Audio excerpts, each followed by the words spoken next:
Nu, emocijas, protams, ir vienkārši fantastisks. Tas ir vienkārši prātam neatveram spēle. Vēl joprojām es šeit neesmu sapratis to, ka mēs tikko pieveicām Kanādu, bet arī nekas neapstājās un rīt jauna diena, rīt jauna spēle un jāgatavojas. Kāda bija vispār tā spēles gaita? Varbūt pastāst vairāk.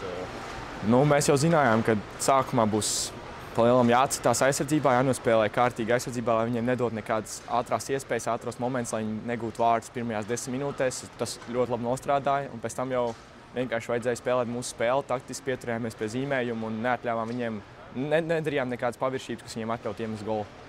Un pats arī guvi ļoti skaistus vārdus pēc izspēles vairākumā. Kā atceries to epizodi? Nu, es atceros, Bruno Osmans atdeva diagonālu piespēli Livšicam. Livšits gāja iekšā, un tur bija ļoti daudz cilvēku var priekšā, un es jau biju gatavs, viņš redzēja mani, iedeva uzmet. Es no sākuma neredzēju, kur ripa palika, domāju, ka tur atcita vai kaut kur pie vārtu līnijas, un tad redzēju, ka Ēriks Mateiko jau griežās ar rokām gaisā un sāka gols. Pats teica, ka tās emocijas varbūt vēl nevar aptvert, bet ja tā patina atpakaļ, tad kad Ēriks iemeta, tad ko sajūt vispār? Ko tagad? Nu, man vienkārši skudriņas, man viss ķermenis vienkārši notirpa.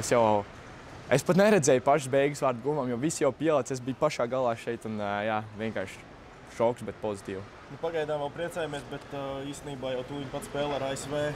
Kas tagad jādara komandai? Tagad ir ļoti svarīgi kārtīgi atjaunoties un vienkārši sagatavot savu ķermeni uz nākamo spēli, jo zinām, ka spēle ir 3:30 man šķiet, nu tā kā pēc 16 stundām no šī brīža, tā kā jā. Galvenais ir kārtīgi dzert ūdeni, pārēst un gatavoties, domāt par rītdienu, tagad jāstāj šī diena pagātnē.